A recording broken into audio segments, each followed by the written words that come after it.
Hi, welcome to Governance Bites. I'm Mark Banicevich, and today I get to spend time with Phil Doak. Hi, Phil. Hi, Mark. Nice to be here. Nice to see you. Thanks very much for your time. You too. Phil's a partner at Mosaic Financial Services Infrastructure is the technical name of the firm, isn't it? A specialist in financial services and does consulting to various entities around the financial services industry in New Zealand. He's also a chartered member of the Institute of Directors and has a lot of board experience. So a great person to have a conversation with. And today we're going to talk a little bit about risk. So thank you very much for your time. You're very welcome. Okay, so my first question for you then, Phil, is what are the board's responsibilities and obligations around risk? Well, I mean, ultimately the board has carriage of an organisation's purpose and its business strategy, and understanding how that plays out over time and the risks to fulfilment of the purpose and the strategy sits with the board. I was actually on a webinar yesterday where there was an interesting quote coined around risk brings strategy to life. I thought that was quite an interesting little anecdote. Quote, yeah. And so ultimately the buck stops with the board. But I think it's important to understand, the board isn't responsible for the day-to-day management of risk. It sets up the oversight of it, and we'll chat a little bit more about how that plays out. But in terms of the management of both financial and non-financial risk, that sits with the board. And I guess I'd add, it's not just about risk avoidance.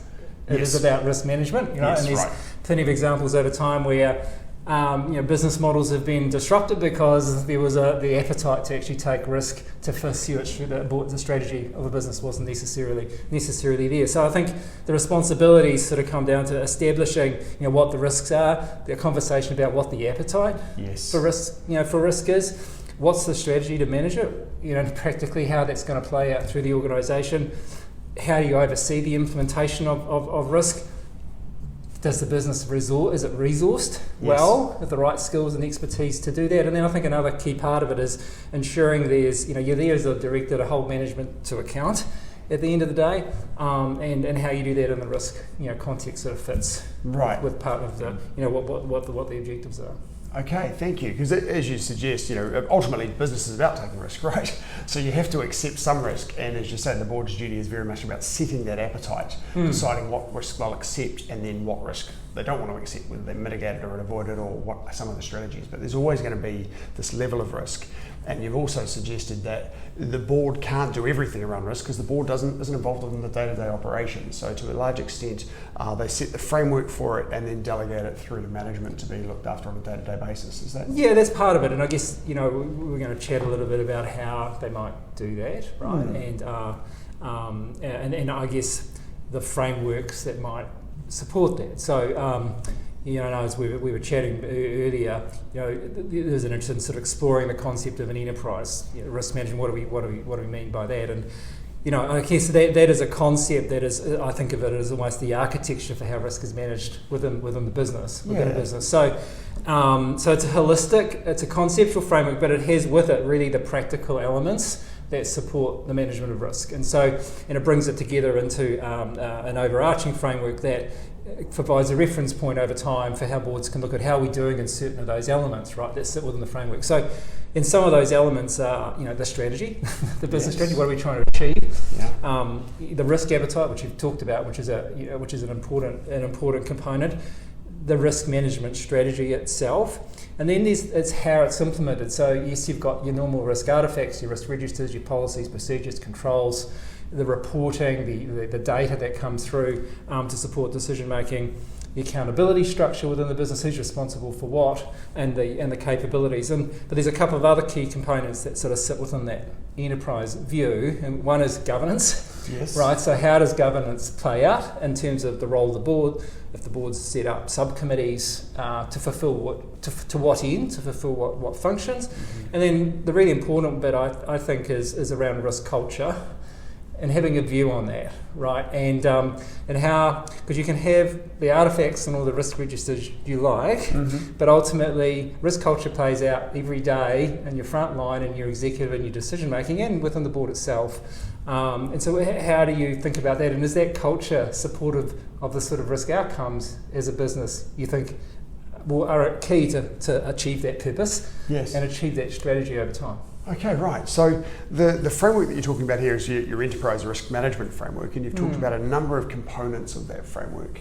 So then how does an entity go about setting up this framework? How does it all get kicked off? Yeah, well, having a conceptual construct for it is sort of helpful, Yes. which, it's a nice set of the components. But I guess some of the, the challenges with it are having that view of strategy for a start, Yes. right? And in the conversation around, well, what are the risks, right? And taking an expansive view of those, right? Because they can range from quite specific financial risks, they can expand into sort of the non-financial risks of things like technology not working, products not delivering in the way that they're supposed to, which can create all sorts of issues, people risks, and then there's the risks more broadly to your strategy Right. itself, Yes. that are very much environmental.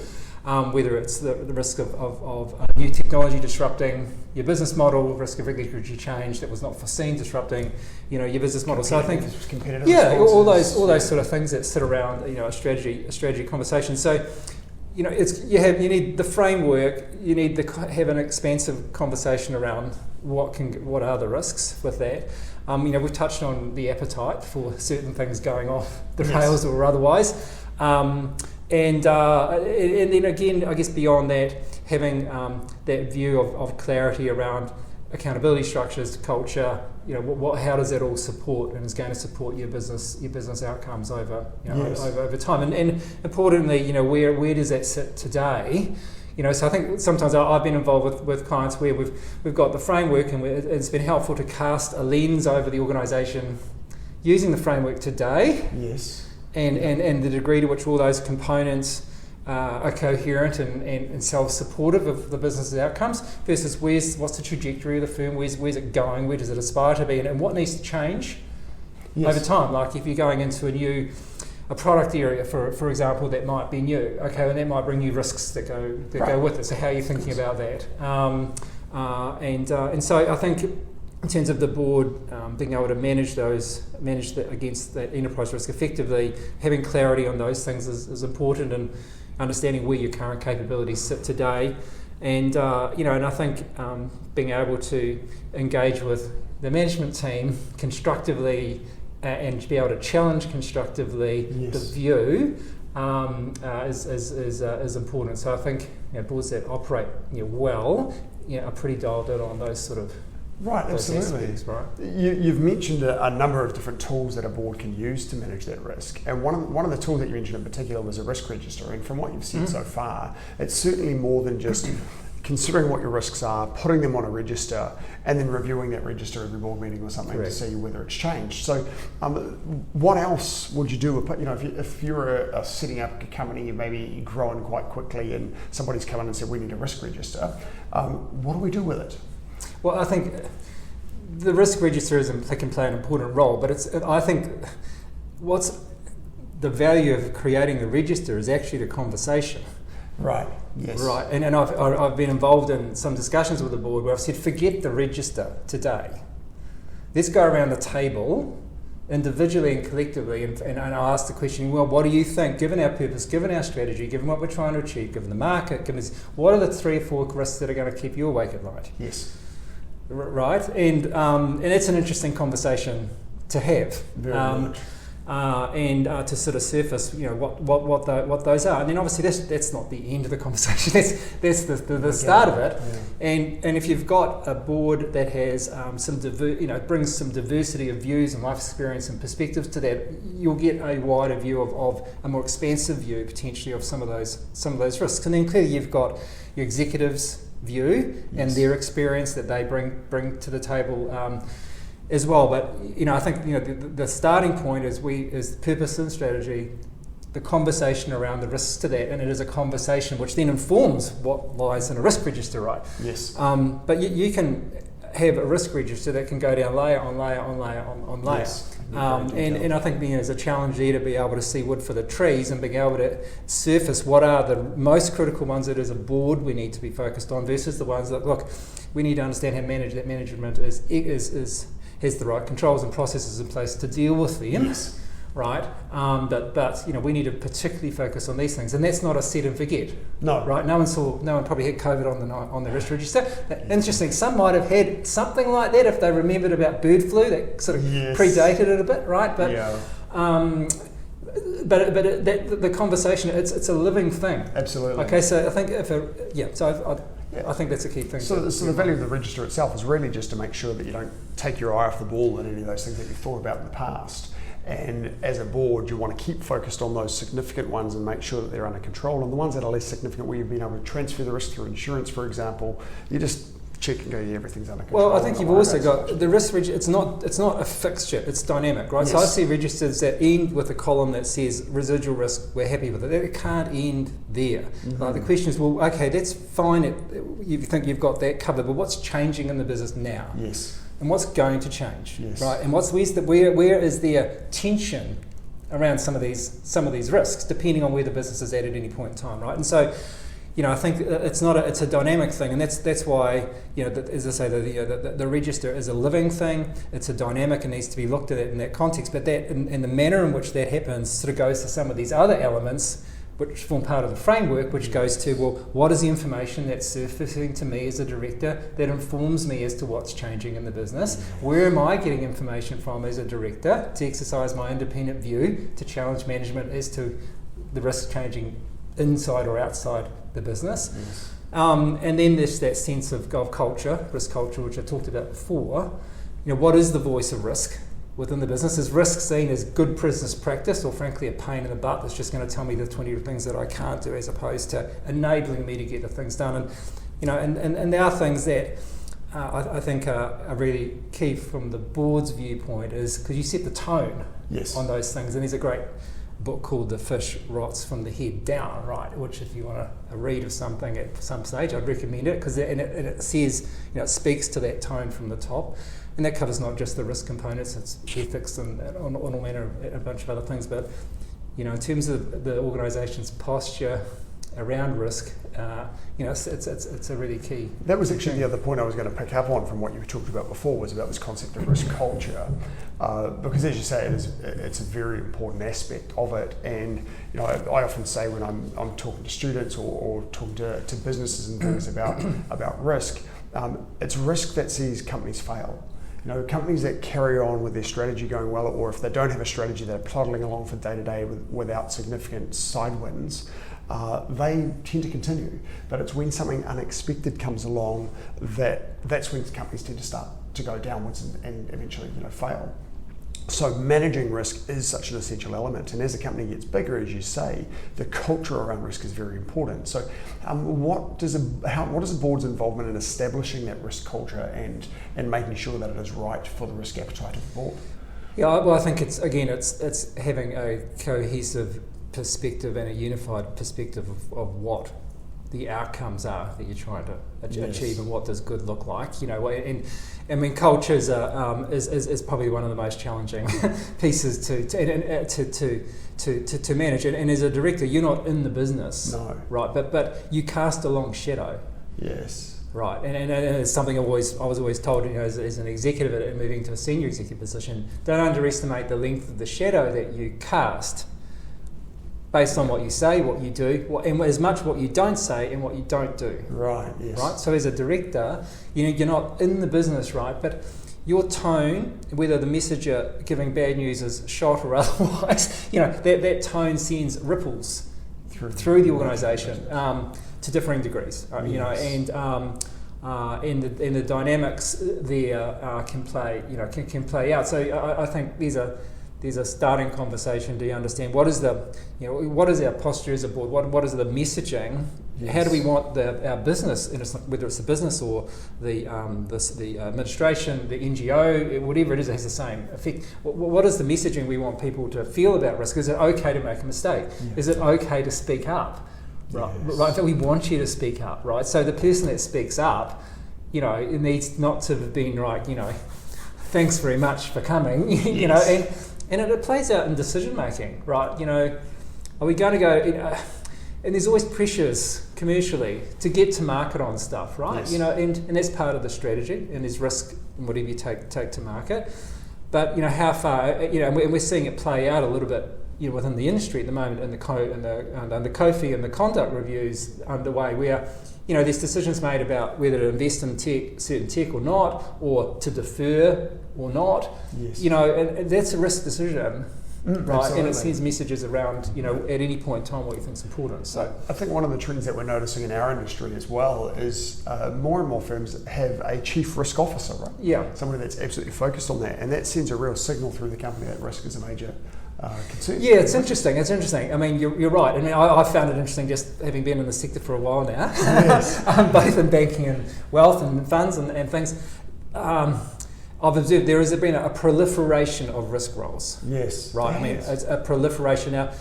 Part of that you could say, well, that's because there's been a proliferation of regulation as well, and so and that's for sure. There has been, and organisations have to invest in the people capability to respond to that, right?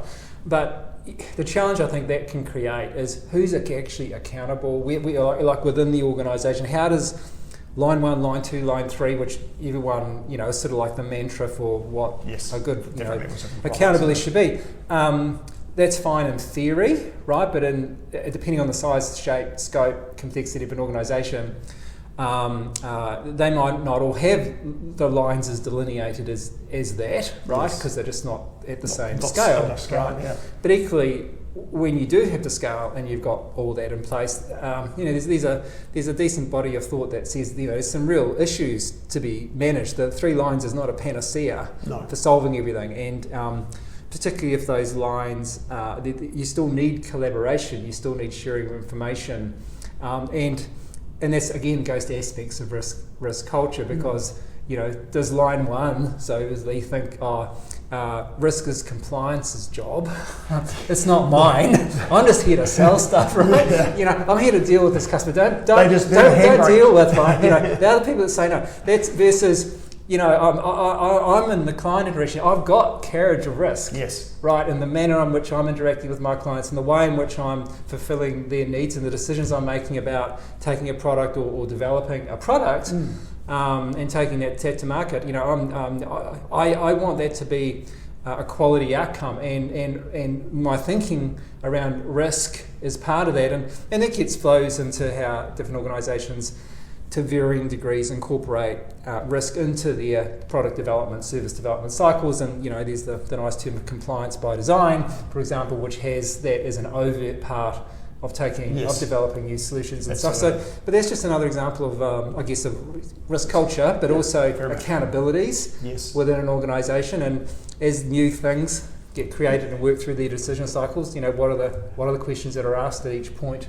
of that cycle? Yes, it's about establishing a culture in a business where everyone knows that the risk and compliance team are there as the angel on your shoulder, and to help you to make sure that you don't make a big mistake that costs the company a lot of money. Well, yeah, I mean, ideally, if you're in the front, irrespective of where you sit in that, culturally, you're trying to do the right thing. Yes. And also, you're empowered to do the right thing. And increasingly, you're seeing the development of supporting technology, sort of RegTech platforms, if you like, that can take things like complaints and incident management and those things. They're right in the front line. Yes. Right. So, and there's some pieces around educating, what is or isn't significant, but to be able to capture that insight at the front line and have front line, feel that they're part of that. Yes, and then that generates insights that the compliance line 2 teams can, and or line 1 quality assurance teams can review and draw insight from. So increasingly,